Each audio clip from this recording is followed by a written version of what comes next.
Definitely I think as an actor I mean safe and ಇಲ್ಲ ಮದುವೆ ಆಗಿ ಚೆನ್ನಾಗಿರುತ್ತೆ. ನಾವು ಏನೇ ಮಾಡಿದ್ರು ಅದು ಫೈನಲಿ ನಮ್ಮ ಕಂಟ್ರೋಲಲ್ಲಿ ಇಲ್ಲ ಅಂತ. ಇವಾಗ ಪದಗಳಿರೋದೇನೆ ವಾರ್ ರೂಮು, ಕಾಂಪಿಟೇಷನ್ ಪದ ಎಲ್ಲಿದೆ? ಸಿನಿಮಾ ಅಂತಿದಂಗೆ ಗ್ಯಾಂಬ್ಲಿಂಗ್ ತರ ತಗೊಬಂದೇನೋ ದುಡ್ಡು ಹಾಕಿ ದುಡ್ಡು ಎತ್ಕೊಂಡು ಹೋಗೋದಲ್ಲ. ಎಲ್ಲರೂ ಅವ್ರವ್ರ ಕೆಲಸ ಚೆನ್ನಾಗಿ ಮಾಡಿದಾಗ ಮಾತ್ರ ಸಿನಿಮಾ ಚೆನ್ನಾಗಿದೆ.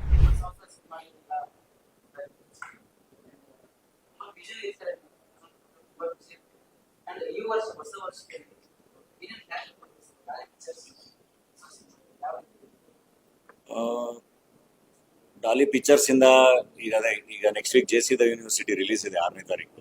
ಬಹಳ ಒಳ್ಳೆ ಸಬ್ಜೆಕ್ಟ್, ಜುಡಿಷಿಯಲ್ ಕಸ್ಟಡಿ ಬಗ್ಗೆ ಮಾತಾಡುತ್ತೆ. ಅಂದ್ರೆ ಜೈಲಿನ ವ್ಯವಸ್ಥೆ ಬಗ್ಗೆ ಬಹಳ ಚೆನ್ನಾಗಿ ಮಾತಾಡಿರೋ ಸಿನಿಮಾ. ಅಂಡ್ ದೆನ್ ಹೆಗ್ಗಣ ಮುದ್ದು ಅಂತ ಇನ್ನೊಂದು ಸಿನಿಮಾ ಸದ್ಯದಲ್ಲಿ ಅದ್ರದ್ದು ರಿಲೀಸ್ ಕೂಡ ಅನೌನ್ಸ್ ಮಾಡ್ತೀವಿ. ಅಂಡ್ ಇನ್ನೂ 2 ಸಿನಿಮಾ ಪ್ರೊಡಕ್ಷನ್ ನಡೀತಾ ಇದೆ, ಒಂದು ವೆಬ್ ಸೀರೀಸ್ ಪ್ರೊಡಕ್ಷನ್ ನಡೀತಾ ಇದೆ ಝೀ ಅವ್ರ ಜೊತೆ ಟೈಅಪ್ ಅಲ್ಲಿ. ಅಂಡ್ ಆಕ್ಟಿಂಗ್ ಸಿನಿಮಾಗಳೂ ಅಪ್ಡೇಟ್ ಖಂಡಿತ ಕೊಡ್ತೀವಿ. ಅಣ್ಣ ಫ್ರಮ್ ಮೆಕ್ಸಿಕೋ ಇನ್ನೇನು ಕೊನೆ ಒಂದು 15 ದಿನ ಶೂಟ್ ಇದೆ ನಮ್ಮ ಬಡವರಾಸ್ಕಲ್ ಡೈರೆಕ್ಟರ್ ಜೊತೆ. 666 ಶೂಟ್ ನಡೀತಾ ಇದೆ. ಹಲಗಲಿ ಶೂಟ್ ಅಂದ್ರೆ ಒಂದು 40% ಶೂಟ್ ಮುಗಿದಿದೆ. ಇವಾಗ ಮತ್ತೆ ಅದನ್ನ ರೆಸ್ಯೂಮ್ ಮಾಡ್ತಾ ಇದೀವಿ. ಅಂಡ್ ಜಿಂಗೋ ಶುರುವಾಗ್ತಾ ಇದೆ. ಸೊ ಕಂಟಿನ್ಯೂಸ್ ಆಗಿ ಕೆಲಸಗಳು ನಡೀತಾ ಇದೆ. Definitely I think as an actor I mean safe and ಸೆಕೆಂಡ್ರೆ ಒಳ್ಳೊಳ್ಳೆ ನಿರ್ದೇಶಕರು ಎಲ್ಲರೂ, ಶಂಕರ್ ಗುರು ಇರಲಿ ಅಥವಾ ಹೇಮಂತ್ ರಾವ್ ಇರಲಿ ಅಥವಾ ನಮ್ಮ ಶಶಾಂಕ್ ಸೋಗಲ್ ಇರಲಿ ಅಂಡ್ ಹಲಗಲಿ ಸುಕೇಶ್, ಎಲ್ಲರೂ ಬಹಳ ಒಳ್ಳೆ ನಿರ್ದೇಶಕರ ಜೊತೆ ಕೆಲಸ ಮಾಡ್ತಾ ಇದೀವಿ. ಸೊ ಆಕ್ಟರ್ ಆಗಿ ಬಹಳ ಒಳ್ಳೆ ಪ್ರಾಜೆಕ್ಟ್ಸ್ಗಳ ಜೊತೆ ಬರ್ತೀನಿ. ಅಂಡ್ ಪ್ರೊಡಕ್ಷನ್ ಡೆಫಿನೆಟ್ಲಿ ಅಂದ್ರೆ ಹೊಸ ಪ್ರತಿಭೆಗಳು ಬಂದು ನಿಂತಾಗ ಮಾತ್ರ ಅದೇನೋ ಅಂದ್ರೆ ಈ ಇಂಡಸ್ಟ್ರಿ ರನ್ ಆಗಕ್ಕೆ ಸಾಧ್ಯ. ಸೊ ಹಂಗಾಗಿ ಹೊಸಬ್ರ ಜೊತೆ ಪ್ರಯತ್ನ ಮಾಡ್ತಾ ಇದೀನಿ. ನಮ್ಮ ಟಗರು ಪಲ್ಯ ಬಹಳ ಚೆನ್ನಾಗಾಯ್ತು, ಇನ್ನೊಂದು ಪ್ರಾಜೆಕ್ಟ್ ಚೆನ್ನಾಗಾಗ್ಲಿಲ್ಲ. ಬಟ್ ಇವಾಗ ಮತ್ತೆ JC, ಹೆಗ್ಗಣ ಮುದ್ದು ಇವೆಲ್ಲ ಏನು ತರ್ತಾ ಇದೀವಿ, ಎಲ್ಲದು ಡೆಫಿನೆಟ್ಲಿ ಬಹಳ ಚೆನ್ನಾಗಿವೆ ಸಿನಿಮಾಗಳು. ತುಂಬಾ ಕಾನ್ಫಿಡೆಂಟ್ ಆಗಿ ಪ್ರೇಕ್ಷಕರ ಮುಂದೆ ಬಂದು ಈ ತರದ ಸಿನಿಮಾ ಮಾಡಿದೀವಿ ಅಂತ ಪ್ರೇಕ್ಷಕರ ಮುಂದೆ ಇಡ್ಬೋದು. ಪ್ರೇಕ್ಷಕರು ಹೊಸಬ್ರಿಗೆ ಜಾಗ ಕೊಡಬೇಕು. ತಂದೆ ಆಗ್ತಿರೋದು ಇಲ್ಲ, ಬಹಳ ಖುಷಿಯಾಗಿದೆ. ನಾನು ಯೂಶಲಿ ಬಹಳ ಡಿಸ್ಕಸ್ ಮಾಡ್ತಾ ಇದ್ದೆ. ಅಂದ್ರೆ ನಾವು ಫ್ರೆಂಡ್ಸ್ ಜೊತೆ ಅಥವಾ ಈಗ ನೀವುಗಳೇ ಸಿಕ್ತಾಗ್ಲೂ ಮದುವೆ ಆಗ್ಬೇಕಾ ಅಂತ ಎಲ್ಲ. ಇವಾಗ ನಾನೇ ನನ್ನ ಫ್ರೆಂಡ್ಸ್ ಬ್ಯಾಚುಲರ್ಸ್ಗೆಲ್ಲ ಹೇಳ್ತಾ ಇರ್ತೀನಿ, ಇಲ್ಲ ಮದುವೆ ಆಗಿ ಚೆನ್ನಾಗಿರುತ್ತೆ ಒಳ್ಳೆ ಪಾರ್ಟ್ನರ್ ಇದ್ದಾಗ. ಅಂಡ್ ಥಿಂಕ್ ಇವಾಗ ಆ ಪ್ರೆಗ್ನೆನ್ಸಿ ಆ ಫೇಸು ಕೂಡ ಬಹಳ ಚೆನ್ನಾಗಿ ಎಂಜಾಯ್ ಮಾಡ್ತಾ ಇದ್ದೀನಿ. ಇನ್ಸ್ಟಾಗ್ರಾಮ್ ಓಪನ್ ಮಾಡಿದ್ರೆ ಎಲ್ಲ ಬರೀ ಮಗುದು ವಿಡಿಯೋಸ್ ಅದೇ ತೋರಿಸ್ತಾ ಇರುತ್ತೆ. ಒಂದು ಎರಡೋ ಯಾರೋ ಅಂದ್ರೆ ಫಾರ್ವರ್ಡ್ ಮಾಡಿದ್ದಾಗ ನೋಡಿದ್ರೆ ಕಂಪ್ಲೀಟ್ ಆಗಿ ಅದೇ ಕಾಣಿಸ್ತಾ ಇರುತ್ತೆ ಯಾವಾಗ್ಲೂ. ಸೊ ನಾನು ಬಹಳ ಈಗಲ್ಲಿ ವೇಟಿಂಗ್ ಅಂದ್ರೆ ಒಂದು ಮಗುನ ಕೈಯಲ್ಲಿ ಇಟ್ಕೊಳಕ್ಕೆ. ಸೊ ನನ್ನ ಫ್ರೆಂಡ್ಸಿಗೆ ಹೇಳ್ತಾ ಇರ್ತೀನಿ, ಐ ಥಿಂಕ್ ಏನೋ ಬೇಗ ಮದುವೆ ಆಗಿ ಮಗು ಮಾಡ್ಕೊಳ್ಳಿ, that makes you more human, more empathetic ಅಂತ. ಸೊ ಎಕ್ಸೈಟೆಡ್ ಇದ್ದೀನಿ ಅಷ್ಟೇ. ಇಲ್ಲ, ಆದಷ್ಟು ಕೊಡ್ತಾ ಇದ್ದೀನಿ. ಅದಕ್ಕೆ ಬೇಗ ಅಂದ್ರೆ ಕಂಟಿನ್ಯೂಸ್ ಆಗಿ ಇವಾಗ ಕೆಲಸ ಮಾಡ್ತಾ ಇದ್ದೀನಿ, ಶೂಟ್ ಮುಗಿಸ್ತಾ ಇದ್ದೀನಿ. ಸೊ ದಟ್ ಒಂದೊಳ್ಳೆ ಬ್ರೇಕ್ ತಗೋಬಹುದು ಆ ಟೈಮಲ್ಲಿ ಅಂತ. ಡೆಲಿವರಿ ಅಷ್ಟಲ್ಲಿ ಒಂದು 3 ಪ್ರಾಜೆಕ್ಟ್ ಕಂಪ್ಲೀಟ್ ಮಾಡಿರ್ತೀನಿ. ಮೇ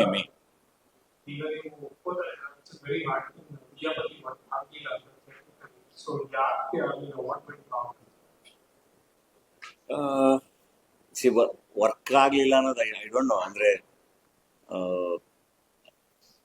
ಸಿನಿಮಾಗಳು ಪ್ರೇಕ್ಷಕರಿಗೆ ಇಷ್ಟ ಆಗದೆ ಇರ್ಬೋದು. ಅಂದ್ರೆ ನಾವು ಮಾಡಿರೋದೆಲ್ಲದು ಚೆನ್ನಾಗೇ ಇರುತ್ತೆ, ಇಷ್ಟ ಆಗುತ್ತೆ, ನಮ್ಗನ್ಸಿದ್ದೆ ಅವ್ರಿಗೆ ಅನ್ಸುತ್ತೆ ಅಂತ ನಾವು ಹೇಳಕ್ಕಾಗಲ್ಲ. ಹಂಗಿದ್ರೆ ಐ ಥಿಂಕ್ ಎಲ್ಲರೂ ಕಂಟಿನ್ಯೂಸ್ ಆಗಿ ಬ್ಲಾಕ್ ಬಸ್ಟರ್ಸ್ನೇ ಕೊಡ್ಬೋದು. ಎಲ್ಲೋ ಒಂದ್ ಕಡೆ ನಾವು ಫೇಲ್ ಆಗಿರ್ತೀವಿ, ಅವ್ರಿಗೆ ಇಷ್ಟ ಆಗಿರಲ್ಲ. ಬಟ್ ನಾನು ಅದನ್ನೇ ಹೇಳ್ತಾ ಇರ್ತೀನಿ, ನಮ್ಮ ಪ್ರೇಕ್ಷಕನಿಗೆ ಸಿನಿಮಾ ಇಷ್ಟ ಆಗುತ್ತೋ ಬಿಡುತ್ತೋ ಅವನಿಗೆ ಮೋಸ ಮಾಡಿದ್ವಿ ಅಂತ ಅನ್ಸ್ಬಾರ್ದು.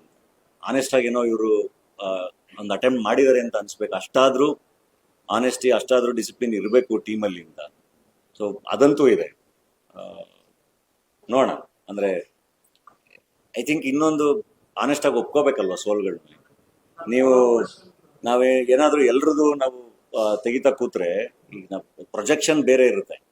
ನಾವು ಎಷ್ಟೊಂದ್ಸರಿ ನಾನೇ ಅನ್ಕೋತಾ ಇರ್ತೀನಿ, ಯಾಕೆ ಪ್ರೊಜೆಕ್ಟ್ ಅಂದ್ರೆ ಸೋತಿರೋ ಸಿನಿಮಾಗಳನ್ನ ನಾವು ಒಪ್ಕೊಳ್ಳೋದಲ್ಲೇ ಬೇರೆ ಬೇರೆ ತರ ಪ್ರೊಜೆಕ್ಟ್ ಮಾಡ್ಕೊಳ್ಳೋದು ಅಥವಾ ಬೇರೆ ಬೇರೆ ರೀಸನ್ಗಳ ಮೇಲೆ ಹಾಕೋದಿದೆಯಲ್ಲ, ಅದರಿಂದ ಐ ಡೋಂಟ್ ಥಿಂಕ್ ಅದು ಬೇರೆ ಏನೋ ಪ್ರೋಗ್ರೆಸ್ ಆಗುತ್ತೆ ಅಂತ. ಅದರಿಂದ ಏನೋ ಒಂದು ಗೊತ್ತಿಲ್ಲ, ಒಂದಿಷ್ಟು ಜನಕ್ಕೆ ಬೇರೆ ಇಮೇಜ್ ಕಟ್ಕೊಡ್ಬೋದು. ಎಲ್ಲರೂ ಸೋತಿರೋದೇನೆ, ಎಲ್ಲರೂ ಸೋತಿದೀವಿ. ಅದು ಆಕ್ಟರ್ಗಳಾಗಿ ಸೋತಿದೀವಿ, ಪ್ರೊಡ್ಯೂಸರ್ಸ್ ಆಗಿ ಸೋತಿದೀವಿ. ಅದನ್ನೆಲ್ಲರೂ ಒಪ್ಕೊಳ್ಳೇಬೇಕು. ಸೊ ಪ್ರತಿ ಸಿನಿಮಾನು ಗೆಲ್ಲುತ್ತೆ ಅಂತಲ್ಲ. ಆ?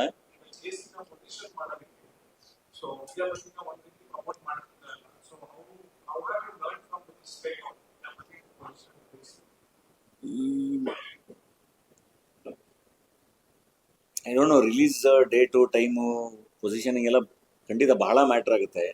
ಬಟ್ ನನಗನ್ಸೋದು ನಾವು ಏನೇ ಮಾಡಿದ್ರು ಅದು ಫೈನಲಿ ನಮ್ಮ ಕಂಟ್ರೋಲಲ್ಲಿ ಇಲ್ಲ ಅಂತ. ಅದು ಸಿನಿಮಾ ಆಚೆ ಬಂದು ಆ ಸಿನಿಮಾದಲ್ಲಿರೋ ತಾಕತ್ತೆ ಮಾತಾಡಿ ಪ್ರೇಕ್ಷಕರನ್ನ ಕರೆಸ್ಬೇಕಂತ.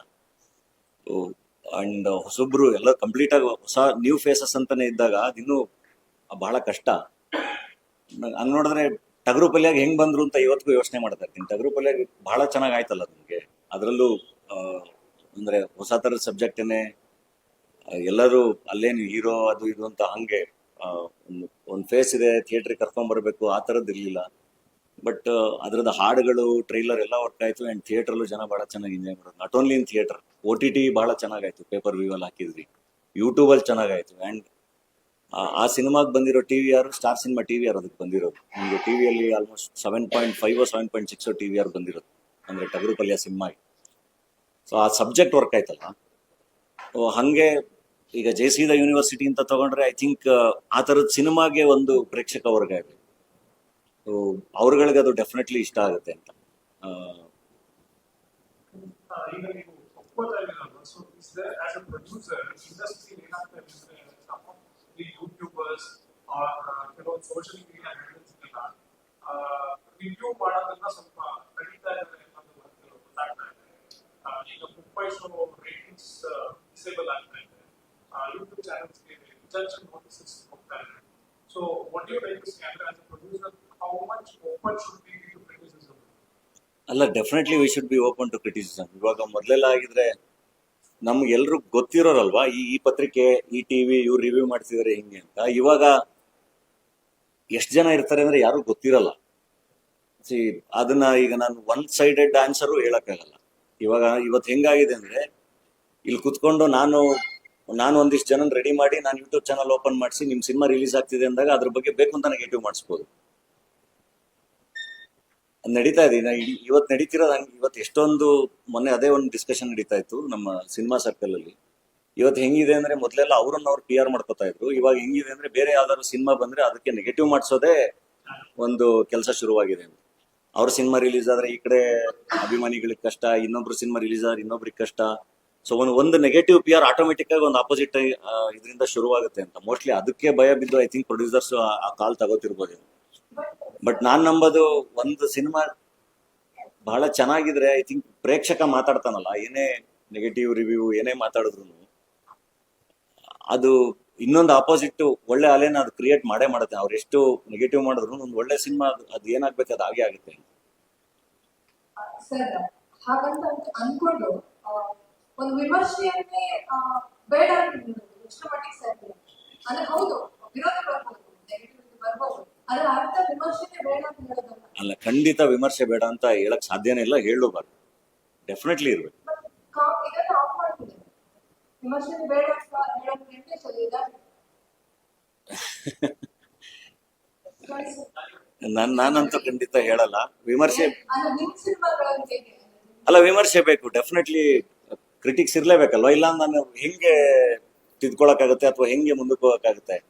ಈಗ ಅವ್ರು ಹೇಳಿದ್ರು, ಈಗ ವಿದ್ಯಾಪತಿ ಇಂದ ಏನ್ ಕಲ್ತ್ರಿ ಅಂತ. ಸೊ ಈಗ ಎಲ್ರು ಆ ವಿದ್ಯಾಪತಿ ಸಿನಿಮಾ ನೋಡಿ ಬರ್ದಿರ್ತಾರಲ್ವಾ. ಸೊ ಒಬ್ರೊಬ್ರಿಗೆ ಒಂದೊಂದು ಅನ್ಸಿರ್ಬೋದು. Taste might be different. ಇವಾಗ ಈಗ ನನ್ಗೆ ಅವ್ರು ಸಿಕ್ದಾಗ ಬಹಳ ಚೆನ್ನಾಗಿ ಹೇಳಿದ್ರು, ನನ್ಗೆ ಬಡವರಾಸ್ಕಲ್ ಟಗರು ಪಲ್ಯಗಿಂತ ರತ್ನ ಪ್ರಪಂಚ ಇಷ್ಟ ಆಗಿತ್ತು ಅಂತ. ದಟ್ ಡಸಂಟ್ ಮೀನ್ ಬಡವರಾಸ್ಕಲ್ ಅಥವಾ ಟಗರು ಪಲ್ಯ ವರ್ಕ್ ಆಗಿಲ್ಲ ಅಂತ ಅಲ್ಲ. ರತ್ನ ಪ್ರಪಂಚ ಸಖತ್ತಾಗಿ ವರ್ಕ್ ಆಗಿದೆ, ಇವು ಎರಡು ಅಷ್ಟೇ ಚೆನ್ನಾಗಿ ವರ್ಕ್ ಆಗಿದೆ. So taste will be different. But ಅಲ್ಲೊಂದು ಆನೆಸ್ಟ್ ಆಗಿ ಅವರೊಂದು ರಿವ್ಯೂ ಬರೀತಾರಲ್ಲ, ಅದು ಬಹಳ ಇಂಪಾರ್ಟೆಂಟ್ ಅಲ್ಲ. ಸೊ ಅದು ಬೇಕೇ ಬೇಕು. ಖಂಡಿತ ಮಾಡಲ್ಲ, ಖಂಡಿತ ಮಾಡಲ್ಲ. ಅಂಡ್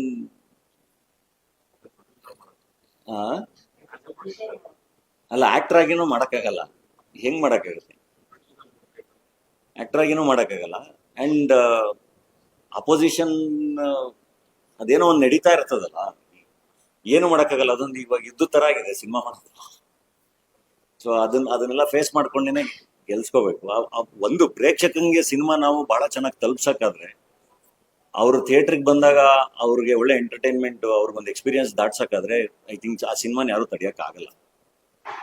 ಸರ್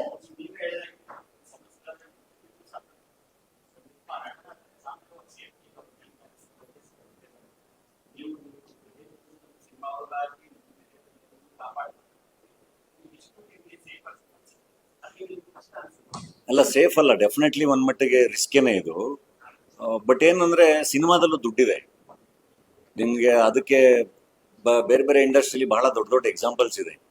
ಅಂದ್ರೆ ಅದೇ ಇಂಡಸ್ಟ್ರಿಲೇ ಇದ್ದು ಅಲ್ಲೇ ಸ್ಟುಡಿಯೋ ಕಟ್ಟಿ ಅಲ್ಲೇ ಥಿಯೇಟರ್ಗಳನ್ನ ಕಟ್ಟಿ ಆ ಸಿನಿಮಾ ವ್ಯಾಪಾರನೂ ದೊಡ್ಡದಾಗಿ ಅವರು ಕೂಡ ಅಷ್ಟೇ ತುಂಬಾ ಚೆನ್ನಾಗಿ ಬಹಳ ದೊಡ್ಡದಾಗಿ ಫೈನಾನ್ಷಿಯಲಿನೂ ಬೆಳೆದಿದ್ದಾರೆ. ಅಂದ್ರೆ ಇಲ್ಲಿ ಬಹಳ ಚೆನ್ನಾಗಿದೆ ಎಲ್ಲದನ್ನು. ಅದಕ್ಕೆ ನಾವು ವಾಪಸ್ಸು ಕಾಂಟ್ರಿಬ್ಯೂಟ್ ಮಾಡ್ಕೊಂಡು ಅದನ್ನ ಬಿಲ್ಡ್ ಮಾಡ್ಕೊಂಡಾಗ ಮಾತ್ರ ಡೆಫಿನೆಟ್ಲಿ ಬಹಳ ಚೆನ್ನಾಗಿ ಆಗೋ ಸಾಧ್ಯತೆ ಇದೆ. ಅದು ಒಬ್ರ ಕೈಲಿ ಅಂತಲ್ಲ, ನಂತರನೇ ಇನ್ನೊಂದಿಷ್ಟು ಜನನು ಪ್ರಯತ್ನ ಪಡ್ತಿದಾರಲ್ಲ, ಎಲ್ಲಾ ಸೇರ್ಕೊಂಡು ಅವ್ರವ್ರ ಕಾಂಟ್ರಿಬ್ಯೂಷನ್ ಮಾಡ್ತಾ ಹೋದಂಗೆ ಐ ಥಿಂಕ್ ಅದು ಲಾಂಗ್ ಟರ್ಮ್ ಅಲ್ಲಿ ಒಂದು ಶೇಪ್ ತಗೊಳಕ್ ಸಾಧ್ಯ ಅಂತ. ರಾತ್ರಿ ಏನು ಚೇಂಜ್ ಆಗಲ್ಲ, ಚೇಂಜ್ ಮಾಡಕ್ ಆಗಲ್ಲ.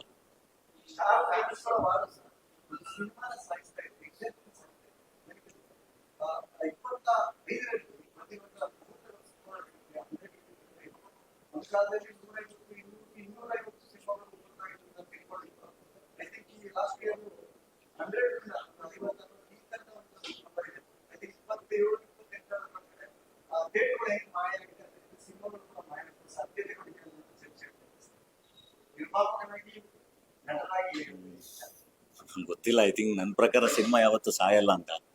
ಅಂದ್ರೆ ಎಲ್ರೂ ಕೂತು ಮನೇಲಿ ಕೂತ್ಕೊಂಡು ನೋಡೋದು ಬೇರೆ, ಥಿಯೇಟ್ರಲ್ಲಿ ಕೂತ್ಕೊಂಡು ನೋಡೋದು ಬೇರೆನಲ್ಲ, ಅದೊಂದು ಎಕ್ಸ್ಪೀರಿಯನ್ಸೇ ಬೇರೆ. ಒಂದು ಹೆಲ್ದಿ ಕಾಂಪಿಟೇಷನ್ ಇರಬೇಕು. ನಾನು ಹೇಳ್ತಿರೋದು ಫ್ಯಾನ್ ನನ್ನ ನನಗೆ ಈ ಹೀರೋ ಇಷ್ಟ, ಅವ್ರ ಸಿನಿಮಾ ಚೆನ್ನಾಗಿದೆ, ನನಗೆ ಈ ಹೀರೋ ಇಷ್ಟ ಅಥವಾ ಈ ಡೈರೆಕ್ಟರ್ ಇಷ್ಟ, ಅವ್ರ ಸಿನಿಮಾ ಚೆನ್ನಾಗಿದೆ ಅನ್ನೋದ್ರಲ್ಲಿ ಐ ಡೋಂಟ್ ಥಿಂಕ್ ಅದ್ರಲ್ಲಿ ಏನು ತಪ್ಪಿಲ್ಲ, ಒಂದು ಹೆಲ್ದಿ ಕಾಂಪಿಟೇಷನ್. ಬಟ್ ಆ ಪದಗಳೇ ಇಲ್ವಲ್ಲ ಇವಾಗ ಪದಗಳಿರೋದೇನೆ ವಾರ್ ರೂಮ್, ಕಾಂಪಿಟೇಷನ್ ಪದ ಎಲ್ಲಿದೆ? ಅದರಲ್ಲೂ ಹೆಲ್ದಿ ಕಾಂಪಿಟೇಷನ್ ಅದು ಎಲ್ಲ ಸ್ಕೂಲ್ಗೆ ಮರೆತೋಯ್ತು. ಸ್ಪೋರ್ಟ್ಸ್ಮನ್ಶಿಪ್ ಅಂತೀವಿ, ಎಲ್ಲಿದೆ ಅದು? ಸೋತ್ರು ಗೆದ್ರು ಒಬ್ರಿಗೊಬ್ರು ಕೈ ಕೊಟ್ಟು ತಪ್ಕೊಂಡೆಲ್ಲ ಹೋಗಿತ್ತು, ಅದು ಎಲ್ಲಿದೆ ಇವಾಗ? ನಮ್ ಗೆದ್ನ ಅವ್ನ್ ಸೋತ್ನ ನಮ್ ಅದೇನೋ ಹೋಗ್ತಾ ಇರೋದು ಹಿಂಗೆ, ಅದೇನೋ ಬೇರೆ ಬೇರೆನೇ ನಡೀತಾ ಇದೆ. ಸೊ ಇದ್ರ ಮಧ್ಯೆ ನಾನೇನ್ ಆನ್ಸರ್ ಮಾಡಕ್ಕಾಗುತ್ತೆ? ನಂದು ಎಲ್ಲದು ಬರೀ ಆಶಯ ಅಷ್ಟೇ. ಹಿಂಗಿದ್ರೆ ಚೆನ್ನಾಗಿರುತ್ತೆ, ಹಿಂಗಿದ್ರೆ ಯಾಕಂದ್ರೆ our childhood was very good. ಬಹಳ ಅಂದ್ರೆ ಬಹಳ ಚೆನ್ನಾಗಿತ್ತು, ಎಲ್ಲವೂ ಬಹಳ ಚೆನ್ನಾಗಿತ್ತು.